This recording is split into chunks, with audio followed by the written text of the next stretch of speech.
नमस्कार दोस्तों, आओ सीखिए। आज के विचार में आप सभी का स्वागत है। मेरा नाम कनक है और आज की वीडियो बहुत ही खास है क्योंकि आज हम सीखने वाले हैं उलझाने वाले शब्द यानी कि कंफ्यूजिंग वर्ड्स। ऐसे वर्ड जो हमें समझ में नहीं आता है कि ऐसा क्यों होता है, ऐसे वर्ड क्यों बनाए गए हैं। हम लोग सोचते हैं कि कुछ समझ में ही नहीं आ रहा है कि हमें क्या करना चाहिए। तो चलिए आज इसी टॉपिक पर बात करते हैं और इंग्लिश पढ़ना सीखते हैं। चलिए शुरू करते हैं। अब जैसे कि आप यहाँ पर देख रहे हैं, ए को आ पढ़ रहे हैं, डबल एफ को फ पढ़ रहे हैं और ई को ए पढ़ रहे हैं, ठीक है। और सी को आधा का पढ़े क्योंकि सी के बीच में कोई मात्रा नहीं है, डायरेक्ट टी आ गया इसलिए से आधा का पढ़े और टी को टा पढ़े यानी कि अफेक्ट। अफेक्ट का मतलब क्या होता है? प्रभावित करना। लेकिन अब मैं ये आपको क्यों बता रही हूँ, देखिए मैं एक चीज़ आपको समझाती हूँ।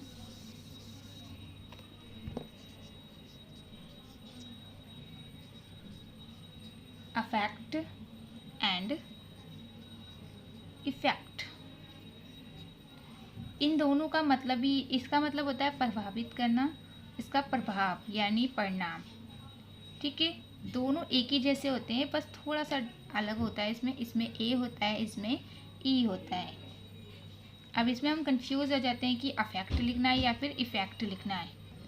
बस थोड़ा सा स्पेलिंग में ही फ़र्क है, लेकिन दोनों को एक ही तरीके से बोला जा रहा है। बस इतना याद रखिएगा कि अफेक्ट यानी कि अ बोल रहे हैं तो ए लिखना है, इफेक्ट यानी कि ई बोल रहे हैं तो ई लिखना है।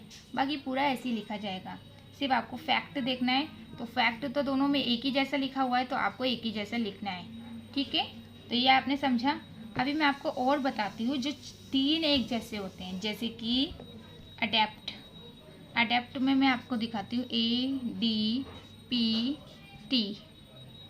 इसका मतलब है अडेप्ट यानी कि अनुकूल बनाना। और एक होता है अडेप्ट, ये भी अडेप्ट ही होता है लेकिन इसकी स्पेलिंग है ADEPT। इसका मतलब होता है कुशल यानी कि जो हर काम में अच्छा हो, है ना।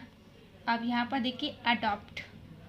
अडॉप्ट और अडेप्ट में थोड़ा सा अलग है यानी कि, लेकिन क्या है, हम लोग कंफ्यूज हो जाते हैं। इन तीनों के अलग अलग मतलब है। इसका मतलब है इसका मैंने आपको मतलब बताया था अनुकूल, और इसका कुशल यानी कि हर काम में अच्छा होना, और इसका मतलब होता है अडॉप्ट यानी कि किसी को गोद लेना। लेकिन इसकी स्पेलिंग मिलती जुलती है, बस क्या चीज़ अलग है, जो आप ये तीनों बीच में देख रहे हैं ना, ये अलग है। अडेप्ट में ए आएगा और अडॉप्ट इसमें ओ आएगा और इसमें भी ए ही आ रहा है, इसमें ई आ रहा है, सॉरी। इसमें ए आएगा, इसमें ए आएगा, इसमें ओ आएगा, और तीनों का अलग मतलब है और तीनों को एक ही तरीके से बोला जा रहा है। इसको तो अडेप्ट अडेप्ट ही बोला जा रहा है और इसको अडॉप्ट बोलना थोड़ा चेंज है। तो ये चीज़ याद रखिएगा कि हिंदी मीनिंग से समझिए कि आपको कौन सी वाली स्पेलिंग लिखनी है। आपको अनुकूल बनाना ये लिखना है तो ये वाला लिखना होगा। अगर आपको कुशल यानी कि हर काम में जो अच्छा हो ये लिखना है तो आपको ये लिखना होगा। और अगर आप जैसे कि गोद लेने की बात कर रहे हैं तो ये वाली स्पेलिंग लिखनी होगी, ठीक है। अब मैं आपको एक और चीज़ बता देती हूँ, जैसे कि बेयर और पेयर। इसमें बहुत लोग गलतियाँ करते हैं। बेयर, BARE, बेयर का मतलब होता है खुला, जो खुला हुआ हो, ठीक है। और बियर, बियर का मतलब होता है भालू भी होता है और सहना भी होता है। लेकिन हम लोग गलती करते हैं, जैसे मैं यहाँ पर अभी आपको बियर बोल रही हूँ और इसको बेयर बोल रही हूँ, यही गलती आप करते हैं। ये मैं जानबूझ के बोल रही हूँ ताकि आप जो गलती करते हैं वो आप समझ सकें। इन दोनों को ही आपको बेयर पढ़ना है। क्या पढ़ना है? बेअर। ये नहीं करना है कि इसको बेयर पढ़ेंगे तो इसको बियर पढ़ेंगे, नहीं, इसको भी आपको बेयर ही पढ़ना है। क्यों? क्योंकि देखिए बी क्या है, बी को बा पढ़ें, ई को ए पढ़ें और AR को आर पढ़ते हैं, आपको मैंने बता रखा है। तो इसको बेयर पढ़ें। इसको क्या, इसको ए क्यों पढ़ रहे हैं? ये तो AR है तो इसको तो आर पढ़ना चाहिए, लेकिन इसको हम ए क्यों पढ़ रहे हैं? क्योंकि देखिए मैंने आपको बताया था कि ए के बाद अगर एक या दो वर्ड छोड़ के ई होता है तो ए को ए पढ़ा जाता है, इसलिए इसको भी बेयर ही पढ़ा जा रहा है। लेकिन दोनों का हिंदी में अलग मतलब है, क्योंकि हम लोग सोचते हैं दोनों एक ही जैसे हैं। नहीं, इसका मतलब खुला है और इसका मतलब भालू या फिर सहना है, ठीक है। अभी मैं और दिखाती हूँ आपको, जैसे कि बर्थ, BER, उसके बाद TH। थोड़ी मेरी राइटिंग अच्छी नहीं है, माफ़ी चाहती हूँ, क्योंकि मेरी राइटिंग ऐसी है उसमें मैं कुछ नहीं कर सकती हूँ, लेकिन आपको समझ में आ रहा है। बस ये देखिए, बर्थ यानी कि जन्म, जैसे हम बोलते हैं बर्थ, ये वो वाला है, नहीं ये गलत है, ये जन्म वाला बर्थ नहीं है, ये है बर्थ यानी कि जो ट्रेन का सोने का एक डब्बा होता है, जैसे कि ट्रेन में एक डब्बा होता है ना जहाँ पर लोग सोते हैं, वो वाली बर्थ है ये बर्थ वो वाला नहीं है जो आपका जन्म का है। उसकी स्पेलिंग ये नहीं होगी, इसकी स्पेलिंग ये है BIRTH, ये है बर्थ। दोनों को बोला तो एक ही यानी कि पढ़ा तो एक ही जैसा जाता है, लेकिन हम कंफ्यूज हो जाते हैं कि इसकी स्पेलिंग कौन सी होगी, ये वाली सही है या फिर ये वाली सही है। तो ये वाली तो है जन्म लेना या फिर जन्म, बर्थ यानी कि जन्म, जब आपका जन्म है। और ये है जो ट्रेन में एक डब्बा होता है जहाँ पर सोने की जगह होती है। मैं आपको दिखा देती हूँ, यहाँ पर ध्यान से देखिएगा, ठीक है। तो आपको समझ में आया इसमें कितना फ़र्क है। ये चीज़ें ना कोई नहीं बताता है, ये आपको खुद ही सीखनी पड़ती है, लेकिन यहाँ पर आपको बता रहे हैं तो आपको कुछ सीखने में ज़्यादा टाइम नहीं लगेगा। एक है ब्रेक। ब्रेक का मतलब होता है गाड़ी का, एक होता है गाड़ी का ब्रेक, और एक ब्रेक होता है टुकड़े करना यानी कि तोड़ देना, ठीक है। तो ब्रेक, जो गाड़ी का ब्रेक है, उसकी स्पेलिंग ये है BRAKE, और जो टुकड़े करना यानी कि टूटना, उसकी स्पेलिंग BREAK, ये है। लेकिन हम लोग क्या सोचते हैं, इसको हम लोग ब्रेक पढ़ देते हैं और इसको ब्रेक पढ़ देते हैं। ये गलती मत कीजिएगा। अगर आप बिल्कुल सही पढ़ते हैं तो बहुत अच्छी बात है, लेकिन जो लोग इसमें गलती करते हैं मैं उनके लिए बोल रही हूँ, क्योंकि उनको अगर गलती पता होगी तो वो आगे से गलत नहीं पढ़ेंगे। तो इसको आपको ब्रेक पढ़ना है और इसको भी ब्रेक ही पढ़ना है, ठीक है। अब यहाँ पर है, इसका मतलब क्या था, ब्रेक जो गाड़ी का होता है और ये टूटना या फिर टुकड़े करना। समझ में आया। उसके बाद देखिए मैं आपको एक चीज़ और बताती हूँ। तो यहाँ पर देखिए ब्रेड, ब्रेड का मतलब होता है रोटी वाली, जैसे डबल रोटी होती है ना, उसको हम ब्रेड बोलते हैं। इसकी स्पेलिंग ये है, यानी कि ब्रेड यानी कि रोटी भी बोल सकते हैं या फिर डबल रोटी। और एक ब्रेड होती है छोटी, जो हमारी छुट्टियाँ होती है ना, उसको बोलते हैं ब्रेड। तो दो तरीके की ब्रेड होती है। इसकी स्पेलिंग क्या है, BARAIT, लेकिन दोनों को ब्रेड ही पढ़ते हैं। इसको भी ब्रेड पढ़ रहे हैं और इसको भी ब्रेड पढ़ रहे हैं। मैं लिख के दिखा देती हूँ, ब्रेड, लेकिन इसका मतलब क्या है, रोटी या फिर डबल रोटी, और इसका मतलब है चोटी, ठीक है, रोटी चोटी, ध्यान रखिएगा, ओके। तो इसकी स्पेलिंग पे थोड़ा ध्यान देना होगा आपको। मैं मानती हूँ थोड़ा मुश्किल है, लेकिन कोशिश करोगे तो कभी भी नहीं हार मानोगे, ठीक है।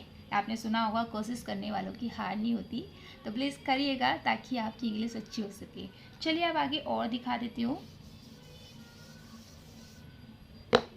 उसके बाद है कास्ट। एक कास्ट होती है हमारी जाति, हम लोग पूछते हैं ना आपकी कास्ट क्या है, और एक कास्ट होती है फेंकना या फिर सांचे में ढालना। अब हम लोग कंफ्यूज हो जाते हैं कि इनकी स्पेलिंग क्या है। देखिए जो कास्ट जाति वाली है उसकी क्या है, CASTE, ये इसकी स्पेलिंग है कास्ट, यानी कि जाति। जो आप लोग अपनी जाति वगैरह बताते हैं उसको कास्ट इसी तरीके से लिखा जाता है। एक कास्ट होती है CAST, कास्ट। इसमें क्या होता है, इसका मतलब भी यही लिखा, पढ़ा तो यही जाएगा, लेकिन इसका हिंदी मतलब है फेंकना, फेंकना, ठीक है। लेकिन दोनों को अलग तरीके से लिखा जा रहा है, लेकिन बोलने में एक ही जैसे हैं, कास्ट कास्ट। तो हम लोग कंफ्यूज हो जाते हैं कि कौन सी स्पेलिंग लिखनी चाहिए, इसलिए मैं आपको बता रही हूँ, ठीक है। ये समझ में आया। अब है जिसमें हम सबसे ज़्यादा गलती करते हैं, सेलर। सेलर इस तरीके से हम बोलते हैं, लेकिन इसकी स्पेलिंग अलग अलग है। जैसे कि एक होता है बेचने वाला, एक सेलर होता है जो सामान बेचता है, उसको हम सेलर बोलते हैं। इसकी स्पेलिंग क्या होती है, SELLER, ये है सेलर जो बेचने वाला होता है, ठीक है। लेकिन एक सेलर होता है तनख्वाह, यानी कि एक सेलर का मतलब होता है जैसे कि तहखाना होता है ना, उसको भी सेलर बोलते हैं, लेकिन इसकी स्पेलिंग ये है, ठीक है। तो इसका मतलब है जैसे कि तय खाना होता है उसको बोला जाता है, और इसका मतलब है जो सामान बेचने वाला होता है। ठीक है, अब मैं आपको एक और बता देती हूँ, जैसे कि कौन सा बताऊँ मैं आपको, चिल्ली। हाँ, चिल्ली का मतलब तो आपको पता ही होगा, यानी कि मिर्च। जैसे कि मिर्च होती है ना, तो उसको हम चिल्ली बोलते हैं, तो आपको पता ही है, मुझे बताने की ज़रूरत नहीं है। मैं लिख देती हूँ मिर्च। ठीक है, लेकिन मैं यहाँ पर आपको हिंदी में तो आपको पता ही होगा, मैं इंग्लिश में लिख देती हूँ, सॉरी हिंदी इंग्लिश लिख देती हूँ। ठीक है, तो चिल्ली का मतलब क्या है, मिर्च। लेकिन एक होता है चिली, जिसकी स्पेलिंग CHILLY। अब ये कौन सी चिल्ली आ गई भाई, हम लोग कंफ्यूज होते हैं। इसका मतलब होता है ठंडा, बोलते हैं ना चिल्ड है, चिल्ड, वो चिल्ली होता है। क्या होता है, चिल्ली, यानी कि ठंडा। ओके, लेकिन दोनों को अलग अलग तरीके से लिखा गया है और बोलने में दोनों एक ही है। ठीक है, अभी मैं आपको एक और बताती हूँ जो कि बहुत अच्छा है और आपको पता होना चाहिए। आपने सुना होगा, हम बोलते हैं डियर। क्या बोलते हैं, डी सॉरी सही से लिख देती हूँ, 1 मिनट, DER, डियर। अब ये कौन सा डियर है, ये है प्यारा। जैसे कि जो भी हमारे दिल के करीब होते हैं, जो हमें बहुत अच्छे लगते हैं, जैसे हमारे बच्चे हो गए, हमारे फ्रेंड्स हो गए, हमारी मम्मी पापा, यानी कि छोटों के लिए होता है वैसे तो, लेकिन मैं एग्जाम्पल के तौर पे आपको समझा रही हूँ। जो हमारे प्रिय होते हैं, ठीक है, उनको बोला जाता है डियर। एक तो डियर की स्पेलिंग ये है और इसका मतलब होता है जो मैंने बताया, लेकिन एक डियर दोनों को पढ़ा डियर ही जाता है और इसका दूसरा भी मतलब होता है, लेकिन इसकी स्पेलिंग अलग होगी, डी और। अब ये कौन सा डियर है, डियर यानी कि हिरन। हिरन को भी डियर ही बोला जाता है, लेकिन दोनों की स्पेलिंग बिल्कुल अलग है, ध्यान दीजिए, और इनको बोला एक ही तरीके से जाता है। ठीक है, तो ये चीज़ याद रखिएगा। और एक और लास्ट बता देती हूँ, उसके बाद कल सीखेंगे, क्योंकि है तो बहुत सारे, लेकिन वीडियो इतनी बड़ी हो जाएगी कि आप भी परेशान हो जाएंगे कि कितने सारे सिखा दिए, इसलिए मैं ज़्यादा नहीं सिखा रही हूँ, आपको कम ही बता रही हूँ। ठीक है, एक और लास्ट बता देती हूँ। एक आपने सुना होगा फेयर, FAIR। फेयर का मतलब होता है गोरा। आपने सुना होगा फेयर एंड लवली, इस तरीके से नाम होते हैं, फेयर यानी कि गोरा। ठीक है, ये तो आपको पता ही होगा। लेकिन एक और फेयर होता है, उसका मतलब क्या होता है, लेकिन उसकी स्पेलिंग अलग है। जैसे कि मैंने बताया फेयर, इसको बोला एक ही तरीके से जाता है, इसको भी फेयर बोलेंगे और इसको भी फेयर ही बोलेंगे, लेकिन इसका मतलब क्या है, किराया। इस वाले फेयर का मतलब है किराया और इस वाले फेयर का मतलब है गोरा। ठीक है, समझ में आया। अब वैसे तो बहुत सारे हैं, मन कर रहा है कि आपको सारे अभी सिखा दूँ, लेकिन वीडियो ज़्यादा बड़ी ना हो जाए और आपको परेशानी ना हो, इसलिए नहीं सिखा रही हूँ। तो कल की वीडियो में आगे की सिखा दूँगी। और अभी आपने ये अच्छे से समझा। हाँ, एक चीज़ और मैं आपको बताने वाली थी, चलिए जब इतना पढ़ ही लिए हैं तो थोड़ा सा और बातें कर लेते हैं। एक चीज़ जो कि मैं आपको सबसे इम्पोर्टेंट है बता देती हूँ, हमारी कोचिंग क्लास शुरू हो रही है 1 अक्टूबर से। वैसे तो बच्चे बहुत सारे हो गए हैं और अब एडमिशन भी नहीं हो पाएगा, लेकिन अगर आप चाहते हैं तो अपना नाम यानी कि फ़ोन करके हमें बता दीजिएगा, हम आपका नाम लिख लेंगे और जैसे ही दूसरी क्लास शुरू होगी हम आपको ज़रूर बताएंगे। लेकिन हमारी क्लास में एक बहुत अच्छी बात है जो मैं आपको बता देती हूँ, हमारी ये जो क्लास है, एक तो हम इसे जीरो से सिखा रहे हैं, यानी कि जिन लोगों को बिल्कुल भी इंग्लिश नहीं आती, आ से अनार भी नहीं आता, उनको भी हम पढ़ना सिखा रहे हैं यहाँ पर, उनकी भी कोचिंग ले रहे हैं। ठीक है, तो उनको भी सिखा रहे हैं जिनको बिल्कुल भी नहीं आता, कुछ भी नहीं आता हो, और उनको भी हम सिखा रहे हैं जिनको पढ़ना आता है लेकिन वो लिखना और बोलना सीखना चाहते हैं, उनको भी हम पढ़ा रहे हैं। एक और बहुत अच्छी बात है कि हमारी ये जो कोचिंग है, इसमें ये नहीं देखा जा रहा कि ये छोटे बच्चों के लिए हैं या फिर ये 24 साल तक के बच्चे पढ़ सकते हैं या फिर इसमें सिर्फ 35 साल तक के बच्चे पढ़ सकते हैं। नहीं, हमारी कोचिंग में हर उम्र के बच्चे पढ़ सकते हैं। बच्चे क्या, बड़े बुजुर्ग जो भी हैं, जो भी चाहते हैं पढ़ना, जिनको भी इंग्लिश सीखनी है, उन सब के लिए हमारी कोचिंग खुली है। क्योंकि हम ना ये नहीं सोचते कि सिर्फ बच्चे ही इसको पढ़ना सीखें, यानी कि इंग्लिश सिर्फ बच्चों को आनी चाहिए, उनके ही काम किए, या फिर जो लोग कोचिंग करना चाहते हैं सिर्फ वही सीखें, या फिर ऐसे लोग जो अभी जॉब कर रहे हैं उनको इंग्लिश सीखनी चाहिए। नहीं, मेरा मानना तो ये है कि चाहे आप कितनी भी उम्र के हो, चाहे आपकी उम्र 60 साल क्यों ना हो, लेकिन अगर आप कुछ सीखना चाहते हैं ना तो आपको सीखना चाहिए और हम उन्हें ज़रूर सिखाएंगे। चाहे जो इंग्लिश सीखना चाहते हैं हमारे स्टूडेंट, चाहे वो 60 साल के हों, हम उनको भी इंग्लिश सिखा रहे हैं, क्योंकि हम किसी के साथ भेदभाव नहीं करते, हमारे लिए सब बराबर है। और जो सीखना चाहते हैं हम उनको एक कदम आगे बढ़ के सिखाएंगे। लेकिन अभी कोचिंग की सीट फुल हो गई है, लेकिन जैसी दोबारा एडमिशन होंगे हम आपको बताएंगे। हाँ, मैं आपको एक फ़ोन नंबर दे देती हूँ जिस पे आप हमें अपना नाम बता सकते हैं। और एक चीज़ और बता दूँ कि ये जो अगर कोचिंग नहीं ले पा रहे हैं कोई बात नहीं, लेकिन आप हमारी बुक ले सकते हैं जो कि 20 रुपये की है।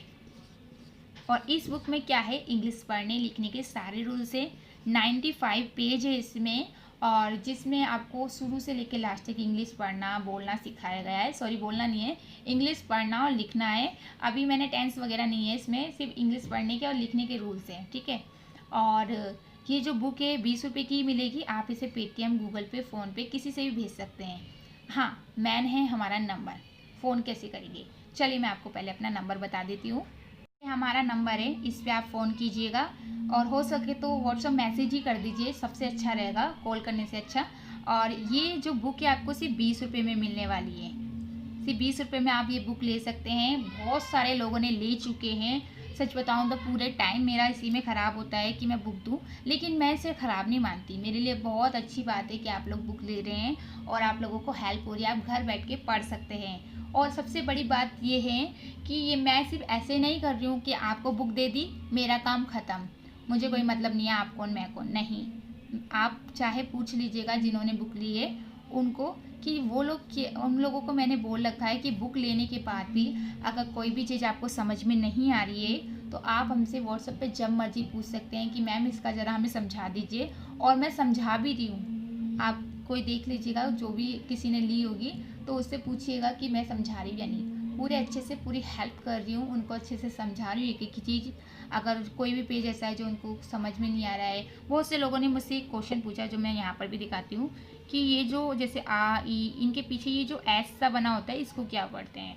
जब बुक ली तो उनको थोड़ा सा समझ में नहीं आया कि मैम ये एस सा बना हुआ है इसको क्या पढ़ते हैं, तो बहुत लोग कंफ्यूज थे, तो मैंने उनको हर चीज़ से समझाई है। ये जो एस होता है इसका मतलब होता है कि जैसे आप आ पढ़ रहे हैं या कुछ भी पढ़ रहे हैं उसको थोड़ा सा ना खींच के पढ़ना है। क्या करना है, खींच के पढ़ना है। तो ऐसे बहुत सारे क्वेश्चन थे, जो बहुत से बच्चे गरीब थे जो नहीं पढ़ सकते थे कोचिंग वगैरह, तो उन्होंने बुक से पढ़ रहे हैं, उनको बहुत हेल्प हो रही है। अगर आपको यकीन ना आए तो आप खुद इस नंबर पे व्हाट्सएप पे मैसेज करके पूछ लीजिए, आपको खुद पता चल जाएगा। सिर्फ 20 रुपये की बुक है, आपसे ज़्यादा पैसे नहीं लिए जा रहे। और कोई भी प्रॉब्लम हो तो आप हमसे जब मर्जी फ़ोन करके पूछ सकते हैं, ठीक है। तो यहाँ पर आपने देखा, ये मेरा नंबर है, लिख लीजिए। कोई भी परेशानी हो, कुछ पीछे समझ में ना आए, बुक ले लीजिए, बहुत ही काम की है। इसलिए नहीं क्योंकि 20 रुपये की आपको मैं बेचने के लिए बोली हूँ, नहीं, इसलिए बोल रही हूँ क्योंकि बुक ले लेंगे तो घर बैठ के पढ़ सकते हैं। इतने सारे कोचिंगों में पैसे बर्बाद करने से अच्छा है आप ये बुक से पढ़िए, तो आपको काफ़ी मदद होगी। अगर मेरी बात आपको ऐसा लग रहा है झूठ बोल रही हूँ तो खुद पढ़ के देख लीजिए, आपको खुद पता चल जाएगी, ठीक है। तो चलिए आज के लिए इतना काफ़ी है, फिर कल मिलते हैं। और उम्मीद करती हूँ कि मेरी इस वीडियो से आपको कुछ चीज़ें सीखने को मिली होगी, और सच में सीखने को मिले तो लाइक कीजिएगा, लोगों को शेयर कीजिएगा। और अगर अभी तक आप हमारे फैमिली मेम्बर नहीं बने हैं तो हमारे चैनल को सब्सक्राइब कीजिएगा। लाल कलर का बटन होगा वीडियो के नीचे, उसको टच कीजिए, ब्लैक हो जाएगा तो समझ जाइए कि आपने सब्सक्राइब कर दिया, और ये बिल्कुल फ्री है। चलिए फिर कल मिलते हैं और इंग्लिश सीखते हैं।